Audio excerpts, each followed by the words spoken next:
প্রধান উপদেষ্টার সঙ্গে বিএনপির বৈঠক আজ। নির্বাচনের রোডম্যাপ নিয়ে হবে আলোচনা। স্থায়ী কমিটির বৈঠকে বিষয়বস্তু চূড়ান্ত করেছেন নেতারা।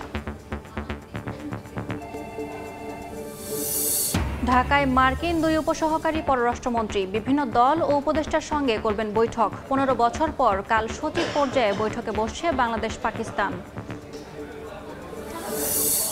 বাড়ি ভাড়ার মেয়াদ শেষ, দ্রুত হোটেল ভাড়া না করলে ১,০০০-এর বেশি মুসল্লির হজ যাত্রায় অনিশ্চয়তা। ব্যর্থ হলে এজেন্সির লাইসেন্স বাতিলের হুঁশিয়ারি মন্ত্রণালয়ের।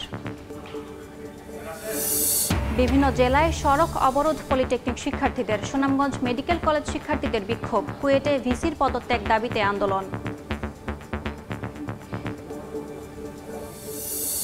এবং পদ্মার বুকে ধুধু বালুচর। পানি প্রবাহ কমে হুমকির মুখে নদীপাড়ের জীবন জীবিকা। নওগাঁয় ভূগর্ভস্থ পানির স্তর নিচে নামায় সেচ সংকটে উৎপাদন ঘাটতির শঙ্কা।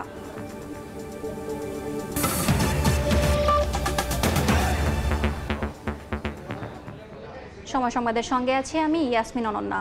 প্রধান উপদেষ্টা ডক্টর মোহাম্মদ ইউনূসের সঙ্গে কিছুক্ষণ পর বৈঠকে বসছে বিএনপি। নির্বাচনের রোডম্যাপ সহ বিভিন্ন ইস্যুতে হবে আলোচনা। এই মুহূর্তে প্রধান উপদেষ্টার বাসভবন যমুনার সামনে আছেন রিপোর্টার আহমেদ সালেহীন। সরাসরি যাচ্ছি তার কাছে। সালেহীন, নির্বাচনের সুনির্দিষ্ট রোডম্যাপের চাইতে আজকে প্রধান উপদেষ্টা ডক্টর মোহাম্মদ ইউনূসের সঙ্গে বৈঠকে বসতে যাচ্ছে বিএনপির ৭ জন প্রতিনিধি দল, যেখানে বিএনপি মহাসচিব মির্জা ফখরুল ইসলাম আলমগীরের নেতৃত্বে ৭ সদস্যের প্রতিনিধি দল কিছুক্ষণের মধ্যে প্রবেশ করবেন প্রধান উপদেষ্টা বাসভবন যমুনায়। ইতিমধ্যে ৩ জন স্থায়ী কমিটির সদস্য পৌঁছেছেন যমুনায়। এর মধ্যে মির্জা আব্বাস, নজরুল ইসলাম খান এবং ইকবাল হাসান মাহমুদ টুকিও ৩ জন স্থায়ী কমিটির সদস্য, তারা ভিতরে প্রবেশ করেছেন। রাস্তায় অর্থাৎ পথে আছেন বিএনপি মহাসচিব মির্জা ফখরুল ইসলাম আলমগীর, সালাউদ্দিন আহমেদ স্থায়ী কমিটির সদস্য এবং স্থায়ী কমিটির আরেকজন সদস্য আমির খসরু মাহমুদ চৌধুরী, তারা কিন্তু সঙ্গে রয়েছেন। জমিউদ্দিন সরকারও কিন্তু আজকে এই বৈঠকে অংশ নেবেন। আপনারা জানেন যে নির্বাচনী রোডম্যাপ চাইতে ইতিমধ্যে বিএনপি থেকে সময় চাওয়া হয়েছিল প্রধান উপদেষ্টার সঙ্গে বৈঠকের জন্য, এবং সেই বৈঠকের আজকে কিন্তু সময় দেওয়া হচ্ছে দুপুর ১২টায়, এবং সেই ১২টায় কিন্তু ইতিমধ্যে ২-৩ জন কিন্তু স্থায়ী কমিটির সদস্য ভিতরে ঢুকেছেন, বাকিরা আসছেন কথা বলবেন। আমরা দেখেছি ভিতরে কিন্তু বেশ কয়েকজন উপদেষ্টাও কিন্তু এসেছেন। এর মধ্যে আদিলুর রহমান উপদেষ্টা, তিনি কিন্তু ছিলেন এখানে আছেন আমরা দেখেছি। আর বাকি কয়েকজনের নাম এখনো পর্যন্ত আমরা জানতে পারিনি, জানতে পারলে সেটা আমরা জানাবো। আরেকটি বিষয় বলে রাখতে চাই যে আপনারা জানেন যে গত ১০ই ফেব্রুয়ারি এখানে কিন্তু প্রধান উপদেষ্টার সঙ্গে বৈঠকে বসেছিলেন বিএনপির প্রতিনিধি দল, যেখানে বিএনপি মহাসচিব মির্জা ফখরুল ইসলাম আলমগীর বৈঠক শেষে গণমাধ্যমকে জানিয়েছিলেন যে উপদেষ্টা ডিসেম্বরের মধ্যেই নির্বাচন করতে কার্যক্রম চালিয়ে যাচ্ছেন, এমন ধরনের একটি আশ্বাস তাদেরকে দেওয়া হয়েছিল, এবং সেই আশ্বস্ত হয়ে তারা গণমাধ্যমে জানিয়েছিলেন যে ডিসেম্বর নাগাদ নির্বাচন হতে যাচ্ছে, এবং সেটি কিন্তু গণমাধ্যমে বেশ সাড়া ফেলে এবং সে বিষয়ে কিন্তু নানা রকমের আলোচনাও কিন্তু হয়েছে। কিন্তু তার পরবর্তী সময়ে বিএনপির অভিযোগ বা বিএনপির দাবি যে প্রধান উপদেষ্টা বা সরকারের যে অন্তর্বর্তীকালীন সরকার যে উপদেষ্টা যারা রয়েছেন তাদের কথাবার্তায় কিছুটা নির্বাচনের রোডম্যাপ নিয়ে বা সুনির্দিষ্ট তারিখ নিয়ে কিছুটা ধোঁয়াশা তৈরি হচ্ছে। অর্থাৎ প্রধান উপদেষ্টা বলছেন যে ডিসেম্বর কিংবা আগামী বছর অর্থাৎ ২০২৬ সালের জুনের মধ্যে নির্বাচন, এই ধরনের যে যখন কথা আসছে তখন বিএনপি চাচ্ছে সুনির্দিষ্ট একটি তারিখ বা সময়, যে সময় নির্বাচনের জন্য তারা প্রস্তুতি নেবেন, সব রাজনৈতিক দলগুলো প্রস্তুতি নিতে পারে এবং সরকারও সেই প্রস্তুতি নেবেন, সেই ধরনের বিষয়গুলো কিন্তু বিএনপি বলছেন। এবং তখনই কিন্তু আসলে ধোঁয়াশা তৈরি হয়েছে নির্বাচন আসলে কবে হচ্ছে। আর সেই ক্ষেত্রে নির্বাচন যখন তারিখ নিয়ে বা সময় নিয়ে যখন ধোঁয়াশা তৈরি হচ্ছে, আমরা দেখতে পাচ্ছি যে সম্ভবত বিএনপি মহাসচিব এই মুহূর্তে বিএনপির মহাসচিব এবং সালাউদ্দিন আহমেদের গাড়ি বহরটি এই মুহূর্তে এসেছে যমুনার সামনে। আমরা দেখছি মির্জা ফখরুল ইসলাম আলমগীর এবং সালাউদ্দিন আহমেদ স্থায়ী কমিটির সদস্য, তারা কিন্তু যমুনার সামনে এসে পৌঁছেছেন। আমরা দেখতে পাচ্ছি তারা গাড়ি বহরে তাদের গাড়িটি মাত্র এসে পৌঁছলো এবং তারা ভিতরে ঢোকার চেষ্টা করছেন এবং তারা বৈঠকে বসবেন, সুনির্দিষ্ট তারিখ নিয়ে নির্বাচনের সেটি নিয়ে আলোচনা করবেন।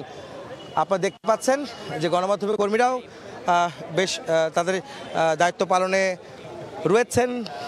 বিএনপি মহাসচিব মির্জা ফখরুল ইসলাম আলমগীর এবং সালাউদ্দিন আহমেদ স্থায়ী কমিটির সদস্য বিএনপি ১৩ জন কিন্তু একই গাড়িতে করে এসেছেন। আমরা বাকি সদস্যদের দেখতে পাচ্ছি না, যেমন আমির খসরু মাহমুদ চৌধুরী এবং জমিউদ্দিন সরকার আসলে কোন গাড়িতে আসছেন বা তারা পেছনে আছেন সম্ভবত, সেটা অপেক্ষা আমরা রয়েছে। যেটি বলছিলাম যে আসলে নির্বাচনের তারিখ নিয়ে যে বিষয়টি যে ধোঁয়াশা তৈরি হয়েছে বলছে বিএনপি, এবং সেই নির্দিষ্ট সময় তারিখ নিয়ে আসলে আজকের বৈঠক। যদিও এখানে নির্বাচনী ইস্যু হলেও নানা বিষয়ে কথা হবে বলে আমরা জানতে পেরেছি। সেখানে বিভিন্ন রকমের সংস্কার কমিশন সহ রাষ্ট্র মেরামতের যেসব বিষয়গুলি রয়েছে সেসব বিষয়গুলো কিন্তু আলোচনা হবে, এটা আমরা জানতে পেরেছি বিএনপির বরাত দিয়ে। আপনারা দেখছেন যে বিএনপি মহাসচিবের গাড়িটি ভিতরের দিকে প্রবেশ করার চেষ্টা করছে। আমরা সরাসরি সম্প্রচারে রয়েছে, দেখানোর চেষ্টা করছি যে বিএনপি মহাসচিব এবং মির্জা ফখরুল আলমগীর এবং স্থায়ী কমিটির সদস্য সালাউদ্দিন আহমেদ তারা দুজনই এখানে এসেছেন যমুনা প্রধান উপদেষ্টার বাসভবনের সামনে। তারা ভিতরে প্রবেশ করার পরপরই আসলে বৈঠকটি শুরু হবে বলে আমরা জানতে পেরেছি এবং প্রধান উপদেষ্টাও কিন্তু অপেক্ষা করছেন। আপনারা জানেন যে আজকে যেহেতু একটি কর্মদিবস এবং রাস্তায় বেশ কিছু যানজটের রয়েছে, যে কারণে 5 মিনিট ইতিমধ্যে দেরি হয়েছে তাদের এই বাসভবনে, প্রধান উপদেষ্টা বাসভবনে আসতে। সেই ক্ষেত্রে আপনারা দেখছেন যে ভিতরে প্রবেশ করছে বিএনপি মহাসচিব মির্জা ফখরুল আলমগীর সহ বিএনপির প্রতিনিধি দলের গাড়ি বহরটি এবং ভিতরে প্রবেশ করলো। আপনারা জানেন যে সুনির্দিষ্ট রোডম্যাপ চাইতে বিএনপির স্থায়ী কমিটির সদস্য সালাউদ্দিন আহমেদ বেশ কয়েকদিন আগে তারা বলেছিলেন যে প্রধান উপদেষ্টার সঙ্গে দেখা করবেন এবং নির্বাচনে একটি সুনির্দিষ্ট রোডম্যাপ তারা চান। কেননা তাদের দাবি এবং তাদের বক্তব্য যে যত দ্রুত নির্বাচন সম্ভব তত দ্রুতই দেশের সংকট সমাধান সম্ভব। একই সঙ্গে বিএনপির ভারপ্রাপ্ত চেয়ারম্যান তারেক রহমান এবং বিএনপির শীর্ষ নেতারাও কিন্তু বলছেন যে নির্বাচন এবং সংস্কার কিন্তু দুই পথের এবং দুটি কিন্তু একসঙ্গে চলমান প্রক্রিয়া চলতে পারে, সেই বিষয়ে কিন্তু তারা বলছেন। তো এই ছিল আমার কাছে যমুনায় প্রধান উপদেষ্টা বাসভবনের সামনে থেকে সবশেষ খবর। সরাসরি যুক্ত ছিলেন প্রধান উপদেষ্টার বাসভবন যমুনার সামনে থেকে। 3 দিনের সফরে ঢাকায় যুক্তরাষ্ট্রের 2 উপসহকারী পররাষ্ট্রমন্ত্রী। দ্বিতীয় মেয়াদে প্রেসিডেন্টের দায়িত্ব নেওয়ার পর এটি ট্রাম্প প্রশাসনের মন্ত্রী পর্যায়ের প্রথম বাংলাদেশ সফর। দুপুরের পর গুলশানে বিএনপি, জামায়াত ও এনসিপি নেতাদের সঙ্গে বৈঠক করবেন মার্কিন প্রতিনিধি দল। যুক্তরাষ্ট্রের দক্ষিণ ও মধ্য এশিয়া বিষয়ক উপসহকারী পররাষ্ট্রমন্ত্রী নিকোল চুলিক এবং পূর্ব এশিয়া ও প্রশান্ত মহাসাগরীয় অঞ্চল বিষয়ক উপসহকারী পররাষ্ট্রমন্ত্রী অ্যান্ড্রু হেরাপের সফর সঙ্গী হিসেবে আছেন মিয়ানমারে নিযুক্ত ভারপ্রাপ্ত মার্কিন রাষ্ট্রদূত সুশান স্টিভেনসন। কাল অন্তর্বর্তী সরকারের জাতীয় নিরাপত্তা উপদেষ্টা ও প্রধান উপদেষ্টার হাই রিপ্রেজেন্টেটিভ এবং পররাষ্ট্র উপদেষ্টার সঙ্গে বৈঠক হবে কাল।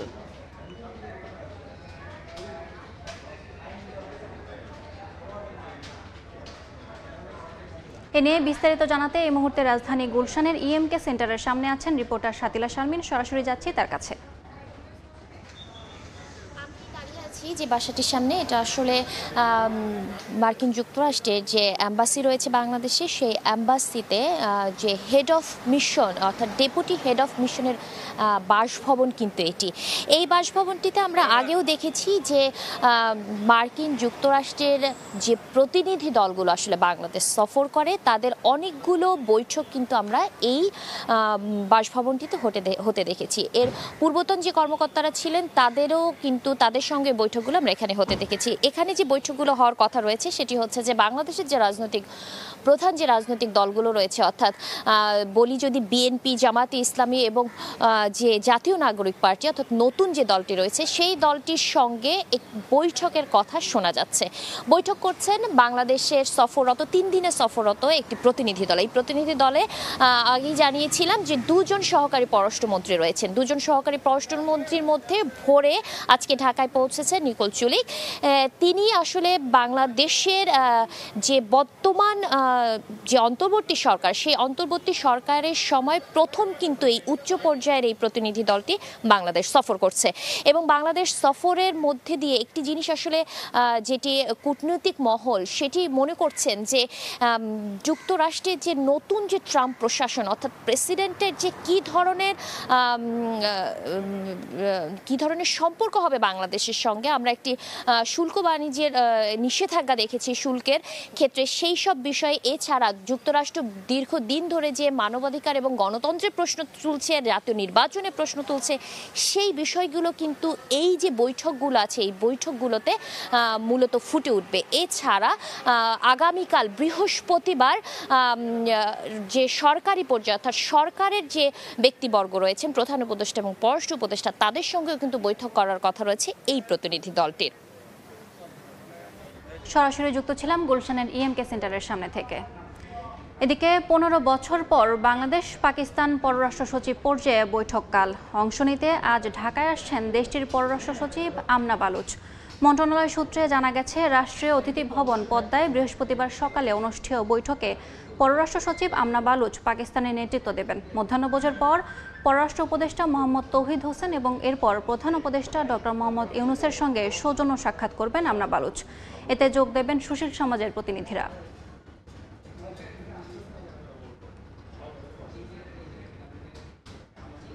সময় সংবাদ আরও থাকছে। রাজধানীর উত্তরায় ফুটপাত ও সড়কের পাশের অবৈধ স্থাপনা উচ্ছেদে অভিযান সিটি কর্পোরেশনের। ডেমরায় রাজুকের নকশা বহির্ভূত ভবনের শনাক্ত অভিযান। 6 দফা দাবিতে ক্লাস পরীক্ষা বর্জন করে বিক্ষোভ কর্মসূচি পালন করছেন পলিটেকনিক ইনস্টিটিউটের শিক্ষার্থীরা। এ নিয়ে জানাতে ময়মনসিংহে আছেন ওবায়দুল হক, বরিশালে আছেন অপূর্ব অপু, বগুড়ায় আছেন আব্দুল আওয়াল। সরাসরি শুরুতেই যাচ্ছে ওবায়দুলের কাছে। স্লোগানে স্লোগানে উত্তাল ময়মনসিংহের রাজপথ। 6 দফা দাবিতে আবারও রাস্তায় নেমেছে ময়মনসিংহ পলিটেকনিক ইনস্টিটিউটের শিক্ষার্থীরা। আমরা দেখেছি বেলা 11টার দিকে তারা ময়মনসিংহ পলিটেকনিক ইনস্টিটিউটের সামনে ক্লাস পরীক্ষা বর্জন করে সেখানে অবস্থান নেয় এবং স্লোগানে স্লোগানে মুখর করে তোলে ময়মনসিংহের রাজপথ। আমরা দেখেছি যে ময়মনসিংহ ঢাকা ময়মনসিংহ মহাসড়কের যে একটি পাশ তারা ইতিমধ্যে অবরোধ করে ব্লকেট কর্মসূচি পালন করছে। সেই ব্লকেট কর্মসূচির মাধ্যমে তারা আজকের যে কর্মসূচি, এই 6 দফা দাবি আদায়ের লক্ষ্যে যে কর্মসূচি সেটি তারা পালন করছেন। এখানে কারিগরি ছাত্র আন্দোলন ময়মনসিংহ পলিটেকনিক ইনস্টিটিউটের ব্যানারে কিন্তু এই বিক্ষোভ কর্মসূচি পালন করছেন। এখানে এই ইনস্টিটিউটের শিক্ষার্থীরা, এই ছাত্র ছাত্রী সহ শিক্ষকরাও কিন্তু এখানে এসেছেন। এই মিছিলটি কারিগরি এই ছাত্র আন্দোলনের যে মিছিলটি সেটি ইনস্টিটিউটের সামনে থেকে শুরু হয়ে এই মুহূর্তে যে দীঘাকান্দা বাইপাস মোড়, সেই বাইপাস মোড়ের দিকে এগুচ্ছে এবং বাইপাস মোড়ে গিয়ে তারা যে ব্লকেট কর্মসূচি অর্থাৎ অবস্থান কর্মসূচি, সেই অবস্থান কর্মসূচি পালন করবেন এবং ঢাকা ময়মনসিংহ মহাসড়কের যে একটি পাশ সেটি সেখানে অবস্থান নিয়ে অবরোধ কর্মসূচি পালন করবে আমাদেরকে জানিয়েছেন। তারা যেটি বলছেন যে জুনিয়র ইনস্ট্রাকশন পদে যে ক্রাফট ইনস্ট্রাক্টরদের যে রায়, সেই পদে যাওয়ার যে রায় সেটি বাতিল না করা পর্যন্ত তারা আন্দোলন অব্যাহত রাখবেন এবং রাজপথেই তারা দাবি আদায় করবেন বলে আমাদেরকে জানিয়েছেন। এই ছিল ময়মনসিংহের পরিস্থিতি। আমরা বরিশালের পরিস্থিতি জানবো। সেখানে আছেন আমাদের সহকর্মী অপূর্ব অপু। দেশের বিভিন্ন স্থানের মতো বরিশালেও রাজপথ উত্তাল করেছে 6 দফা দাবিতে বরিশালের পলিটেকনিক ইনস্টিটিউটের শিক্ষার্থীরা।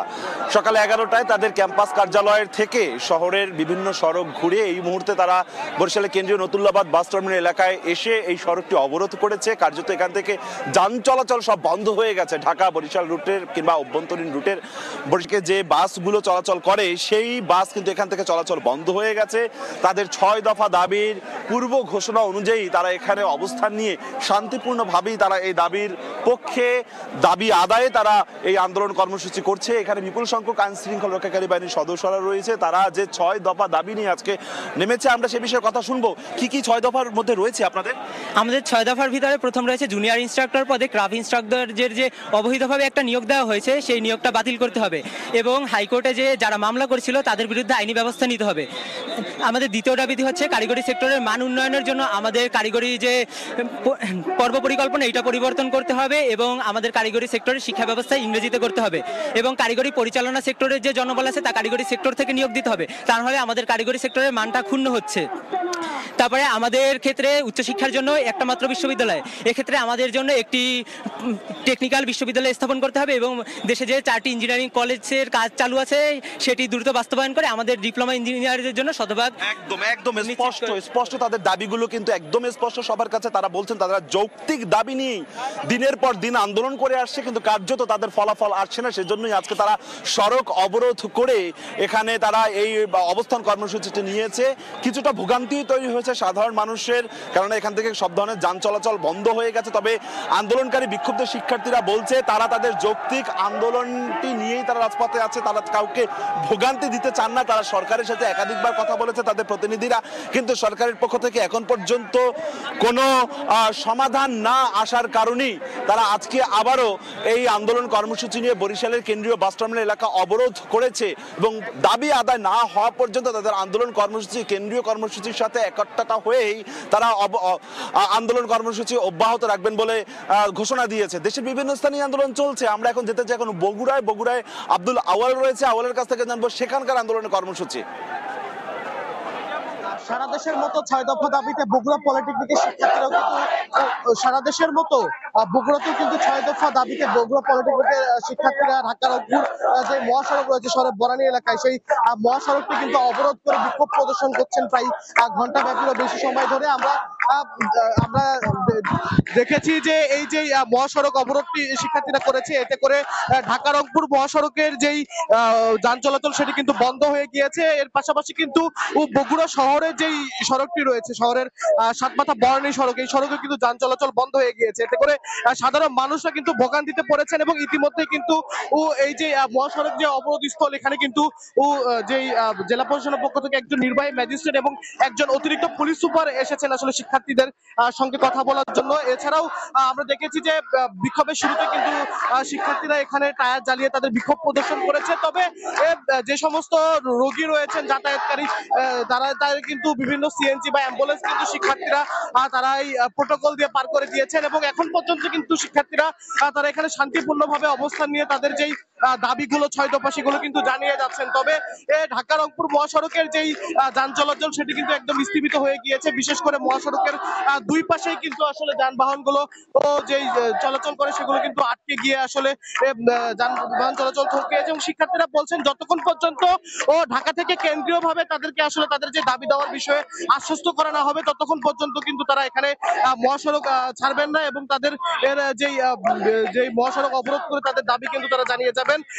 শুধু আজকে নয়, আমরা দেখেছি যে রমজান মাসেও ঈদ উল ফিতরের আগেও কিন্তু শিক্ষার্থীরা তাদের এই যে 6 দফা দাবি নিয়ে কিন্তু বগুড়ায় পলিটেকনিকের শিক্ষার্থীরা মাঠে নেমেছিল এবং আজকে বগুড়া সরকারি পলিটেকনিকের পাশাপাশি কিন্তু বগুড়া যেই 5টি বেসরকারি পলিটেকনিক রয়েছে সেই বেসরকারি পলিটেকনিকের শিক্ষার্থীরাও কিন্তু তারা আজকে মাঠে নেমেছেন এবং তারা কিন্তু এখানে বিক্ষোভ প্রদর্শন করছেন এবং শিক্ষার্থীরা বরাবরই বলছেন যে জুনিয়র ক্রাফট যারা রয়েছেন তাদেরকে কিন্তু আসলে একরকম সিদ্ধান্তের মাধ্যমে আসলে জুনিয়র ইন্সট্রাক্টর পদায়ন করা হয়েছে। এতে করে তাদের যে দাবিগুলো রয়েছে সেই দাবিগুলো নিয়ে কিন্তু তারা এখানে সমবেত হয়েছেন এবং এখন পর্যন্ত সম্পূর্ণভাবে তারা তাদের যেই বিক্ষোভ তারা চালিয়ে যাচ্ছেন। তো বগুড়া থেকে পলিটেকনিক শিক্ষার্থীদের বিক্ষোভটি এখন পর্যন্ত এই ছিল আমার কাছে সর্বশেষ। সরাসরি পলিটেকনিক শিক্ষার্থীদের বিক্ষোভের খবর জানছিলাম ময়মনসিংহ, বরিশাল এবং বগুড়া থেকে। এবছর হজে যেতে আগ্রহী 1000-এর বেশি হজযাত্রীর বাড়ি ভাড়া চুক্তি করতে পারেনি সংশ্লিষ্ট 20টি এজেন্সি। সৌদি সরকারের বেঁধে দেওয়ার সময়ে বাড়ি ভাড়া না করায় তাদের এবার হজ পালন অনেকটাই অনিশ্চিত। বিকল্প হিসেবে স্বল্প সময়ের মধ্যে হোটেল ভাড়া করতে ব্যর্থ হলে দায়ী এজেন্সির বিরুদ্ধে লাইসেন্স বাতিল সহ যথাযথ ব্যবস্থা নেওয়া হবে বলে জানিয়েছে ধর্ম মন্ত্রণালয়। প্রসূনা শেষের রিপোর্ট। কোনো হাজি যদি হজে যেতে ব্যর্থ হন সে সমস্ত এজেন্সির লাইসেন্স আমরা বাতিল করে দেব। তাদের যেটা জামানত আছে সেটা বাজেয়াপ্ত করব এবং তাদের বিরুদ্ধে ফৌজদারি মামলা আমরা দায়ের করব। বাড়ি ভাড়া চূড়ান্ত না হওয়ায় এবছর বেসরকারি ব্যবস্থাপনায় অনেকের হজযাত্রা নিয়ে শঙ্কা প্রকাশ করে গত সপ্তাহে সচিবালয়ে এভাবেই হুঁশিয়ারি দিয়েছিলেন ধর্ম উপদেষ্টা আফম খালিদ হোসেন। চলতি বছর হজ করতে বাংলাদেশ থেকে মোট 87,100 মুসল্লি সৌদি আরব যাবেন। এর মধ্যে বেসরকারি ব্যবস্থাপনায় 81,900 জন ও সরকারি ব্যবস্থাপনায় যাবেন 5,200। ধর্ম মন্ত্রণালয় এবং এজেন্সিগুলোর দেয়া তথ্য অনুসারে 14 এপ্রিলের মধ্যে সবার জন্য বাড়ি ভাড়া চুক্তি সম্পন্ন করতে সৌদি সরকারের কঠোর নিয়ম থাকলেও শেষ পর্যন্ত 1004 জন হজযাত্রীর বাড়ি ভাড়া সম্পন্ন করতে ব্যর্থ হয়েছে সংশ্লিষ্ট 20টি এজেন্সি। সোমবার রাত থেকেই বাড়ি ভাড়ার সুযোগ বন্ধ করে দিয়েছে সৌদি সরকার। ধর্ম মন্ত্রণালয় বলছে তাদের জন্য এখন শুধু দ্রুত হোটেল ভাড়ার একমাত্র সুযোগ রয়েছে। এজেন্সিগুলোকে সার্বিকভাবে সহযোগিতা করতেছি যাতে একজন হাজিরও বাড়ি ভাড়া অবশিষ্ট না থাকে। সর্বশেষ মক্কাতে 984 জনের এবং মদিনাতে মাত্র 20 জনের বাকি ছিল। বাড়ি ভাড়ার অপশনটি বন্ধ হয়ে গেল, এখন হোটেল ভাড়া নেওয়ার অপশনটি চালু আছে। বারবার তাগিদ দেওয়ার পরও এজেন্সির এমন গাফিলতি মানতে নারাজ মন্ত্রণালয়। বাড়ি বা হোটেল ভাড়ার জন্য কেউ হজ থেকে বঞ্চিত হলে সংশ্লিষ্ট এজেন্সির লাইসেন্স বাতিল সহ আইন অনুযায়ী কঠোর ব্যবস্থা নেওয়া হবে বলেও জানান অতিরিক্ত সচিব। আশা করছি সবাই ইনশাল্লাহ যেতে পারবে। তো এটি ছাড়াও আরও অনেক বিষয়ে যদি কোনো এজেন্সির বিরুদ্ধে কোনো অভিযোগ হয়, সেই বিষয়গুলো আমরা হজ ও উমরা ব্যবস্থাপনা আইন 2021 অনুসারে ব্যবস্থা গ্রহণ করা হবে। আগামী 29 এপ্রিল থেকে শুরু হবে হজ ফ্লাইট। এবার হজযাত্রীদের অর্ধেক পরিবহন করবে রাষ্ট্রীয় পতাকাবাহী বিমান বাংলাদেশ এয়ারলাইন্স এবং বাকি অর্ধেক পরিবহন করবে সৌদিয়া ও ফ্লাইনাস এয়ারলাইন্স। প্রসূন আশিস, সময় সংবাদ, ঢাকা। বৈষম্য বিরোধী আন্দোলনে যাত্রাবাড়ির শাওন হত্যা মামলায় সাবেক আইজিপি চৌধুরী আব্দুল্লাহ আল মামুনকে 3 দিন এবং যাত্রাবাড়ি থানার সাবেক ওসি আবুল হাসানকে 5 দিনের রিমান্ড দিয়েছেন আদালত। সকালে ঢাকার সিএমএম আদালতে তাদের হাজির করা হয়। এছাড়া ভাটারা থানার রোহান হত্যা মামলায় সাবেক এমপি আব্দুল্লাহ আল জ্যাকবকে 3 দিন ও রমনা থানার লিজা আক্তার হত্যা মামলায় সাবেক এমপি নবী নওয়াজকে 5 দিনের রিমান্ড দিয়েছেন আদালত। এছাড়া বিভিন্ন থানার মামলায় সাবেক মন্ত্রী আনিসুল হক, কামরুল ইসলাম, শাহজাহান খান, হাসানুল হক ইনু, জুনায়েদ আহমেদ পলক, সালমান এফ রহমান, নজরুল ইসলাম মজুমদার ও সাবেক আইজিপি চৌধুরী আব্দুল্লাহ আল মামুন, মোজাম্মেল হক বাবু, সাংবাদিক দম্পতি শাকিল রূপাকে নতুন করে গ্রেফতার দেখানো হয়েছে।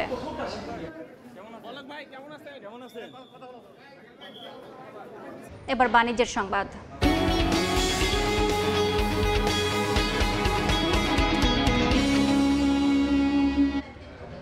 আগামী বছরের নভেম্বরে স্বল্পোন্নত দেশের তালিকা থেকে চূড়ান্তভাবে বের হওয়ার সিদ্ধান্ত নিয়েছে অন্তর্বর্তী সরকার। কিছু তথ্য অতিরঞ্জিত হলেও এলডিসি উত্তরণের 3 সূচকে মাপকাঠি পূরণের ওপরে বাংলাদেশ, এমনটা উল্লেখ করে অর্থনীতিবিদরা বলছেন এলডিসি উত্তরণ না করার কোনো যৌক্তিক কারণ নেই। এদিকে রফতানি খাতকে প্রতিযোগিতায় টিকিয়ে রাখতে ব্যাংক ঋণ, নীতিগত সহায়তার পাশাপাশি প্রয়োজনে নগদ প্রণোদনার মতো সুনির্দিষ্ট উদ্যোগের উপরও জোর দিচ্ছেন ব্যবসায়ীরা।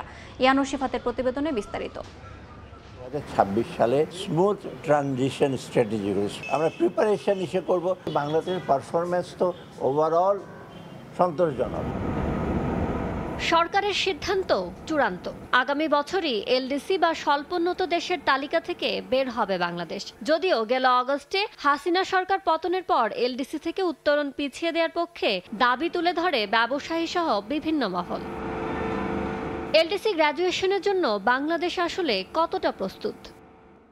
পরপর দুটি ত্রিবার্ষিক মূল্যায়নে শর্ত পূরণ হলে কেবল কোনো দেশকে এলডিসি থেকে বের হওয়ার চূড়ান্ত সুপারিশ করে জাতিসংঘের committee for development policy CDP, যেখানে মাথাপিছু আয় থাকতে হবে সর্বনিম্ন $1,306। 2015 সালে এই শর্ত পূরণ করেছে বাংলাদেশ। মানব সম্পদ সূচকে থাকতে হয় 66 পয়েন্টের বেশি, বাংলাদেশে রয়েছে 77.5 পয়েন্ট। অর্থনৈতিক ও পরিবেশের ভঙ্গুরতা সূচকে থাকতে হয় 32 পয়েন্টের নিচে, বাংলাদেশে রয়েছে 21.9 পয়েন্ট। 2018 ও 2021 সালে 3 সূচকে উত্তীর্ণ হয়। 2024 সালে এলডিসি থেকে বের হওয়ার সুপারিশ করে সিডিপি, কিন্তু করোনার ধাক্কায় তা পিছিয়ে ঠিক করা হয় 2026 সালের 24 নভেম্বর। চ্যালেঞ্জ মোকাবিলায় ব্যবসা বান্ধব পরিবেশ উন্নত করার পরামর্শ দিচ্ছেন অর্থনীতিবিদরা। যদি আমরা আমাদের তথ্য উপাত্তের কিছু অতিরঞ্জনের কথাও বলি, তাহলেও 3টাতেই বাংলাদেশের আসলে উত্তরণ হয়েছে। স্ট্র্যাটেজিও কিন্তু করা হয়েছে, স্মুথ ট্রানজিশন স্ট্র্যাটেজি, সেটাকেও আমাদের বাস্তবায়ন করতে হবে। সুবিধাটা তারা পাবেন না, সেটাকে আমরা কম্পেনসেট করতে পারি। এক্সপোর্ট ইন্ডাস্ট্রিকে সহায়তা দেওয়ার কিন্তু আরও অনেক পদ্ধতি আছে, যে আমাদেরকে সেগুলো এক্সপ্লোর করে তাদের কাছে শিখতে হবে, জানতে হবে। এদিকে সুনির্দিষ্ট দীর্ঘমেয়াদী কর্মপরিকল্পনা না থাকায় রফতানি বাজারে সংকটে পড়তে পারে বাংলাদেশ, এমন শঙ্কা ব্যবসায়ী নেতাদের।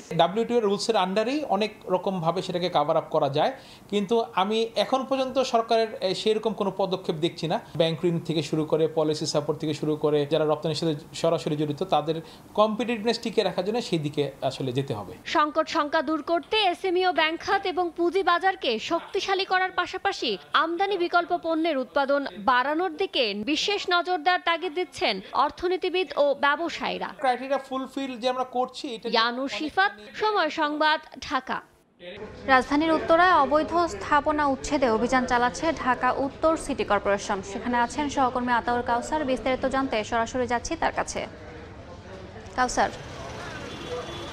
উত্তরা 10 নম্বর সেক্টরের রানাভোলা সড়কে, অর্থাৎ উত্তরা 10 নম্বর সেক্টরের সুইচ গেট থেকে কামারপাড়া পর্যন্ত যে রানাভোলা সড়কটি আছে, সেই সড়কের পূর্ব পাশে সরকারি জায়গায় যে অবৈধ স্থাপনাগুলো আছে সেগুলো উচ্ছেদে কাজ করছে ঢাকা উত্তর সিটি কর্পোরেশন। আজ সকাল 11টা থেকে এই উচ্ছেদ কার্যক্রম তারা শুরু করেছেন। সকাল থেকে আমরা দেখেছি যে রাস্তার রানাভোলা সড়কের পূর্ব পাশে যে অবৈধ স্থাপনাগুলো ছিল, অনেকগুলো চায়ের দোকান ছিল, রাজনার হোটেল, খাবার হোটেল ছিল, রেস্টুরেন্ট ছিল এবং আপনার কিছু নার্সারি ছিল, এই সব কিছুই তারা উচ্ছেদ করছেন। এবং গতকালকেই এই উচ্ছেদ কার্যক্রম পরিচালনা হবে এই মর্মে মাইকিং করা হয়েছিল, যার প্রেক্ষিতে আজ সকালে যখন আমরা এখানে আসি আমরা দেখেছি যে অনেক ব্যবসায়ী নিজ উদ্যোগেই তাদের দোকানঘরগুলো ভেঙে নেওয়া শুরু করেছিল, যাতে তাদের দোকানগুলো অক্ষত অবস্থায় তারা সরিয়ে নিতে পারেন। তো এখানে যেহেতু বাঁশ দিয়ে টিন দিয়ে করা এই দোকানপাটগুলো, যেগুলো টিনের দোকান সেগুলো তারা পুরো দোকান তুলেই ভ্যানে করে অন্যত্র নিয়ে গিয়েছেন। আর যেগুলো বাঁশ দিয়ে নির্মিত দোকান ছিল সেই বাঁশগুলো তারা দড়ি কেটে আলাদা করে সেখান থেকে তারা তাদের মাল সামানা সরিয়ে নিয়েছিল। আর যারা মাল সামানাগুলো সরায়নি তাদের এই দোকানপাটগুলো ভাঙচুর চলছে এই মুহূর্তে। যেমন দেখছেন ঢাকা উত্তর সিটি কর্পোরেশনের দুটো বুলডোজার, অর্থাৎ যেগুলোকে পে লোডার বলা হয়, এই পে লোডার দিয়ে এই উচ্ছেদ কার্যক্রম পরিচালনা চলছে। একজন নির্বাহী ম্যাজিস্ট্রেট তিনি আছেন এর দায়িত্বে। তো এখানকার এলাকাবাসী বলছেন যে এই উচ্ছেদ কার্যক্রমে তারা অত্যন্ত সন্তুষ্ট। তারা চাচ্ছিলেন দীর্ঘ সময় ধরেই যাতে এই অবৈধ স্থাপনাগুলো উচ্ছেদ করা হয়, তবে দাবি জানিয়েছেন একটাই, যে এই উচ্ছেদই যেন হয় শেষ উচ্ছেদ, এবারের পরে যাতে আর কেউ অবৈধভাবে কোনো স্থাপনা স্থাপন করতে না পারে। তো এই ছিল ঢাকা উত্তরা 10 নম্বর সেক্টরের রানাভোলা সড়কে যে উচ্ছেদ কার্যক্রম পরিচালনা হচ্ছে তার সর্বশেষ তথ্য আমার কাছে। সরাসরি যুক্ত ছিলাম উত্তরা থেকে। এ পর্যায়ে শীর্ষ সংবাদগুলো জানিয়ে দিচ্ছে আরেকবার। যমুনায় প্রধান উপদেষ্টার সঙ্গে বিএনপির বৈঠক, যোগ দিয়েছেন মির্জা ফখরুল সহ স্থায়ী কমিটির নেতারা। নির্বাচনের রোডম্যাপ সহ বিভিন্ন ইস্যুতে আলোচনা। ঢাকায় মার্কিন 2 উপসহকারী পররাষ্ট্রমন্ত্রী বিভিন্ন দল ও উপদেষ্টার সঙ্গে করবেন বৈঠক। 15 বছর পর কাল সচিব পর্যায়ে বৈঠকে বসছে বাংলাদেশ পাকিস্তান। এবং জেলায় জেলায় সড়ক অবরোধ পলিটেকনিক শিক্ষার্থীদের। সুনামগঞ্জ মেডিকেল কলেজ শিক্ষার্থীদের বিক্ষোভ, কুয়েটের উপাচার্যের পদত্যাগের দাবিতে আন্দোলন।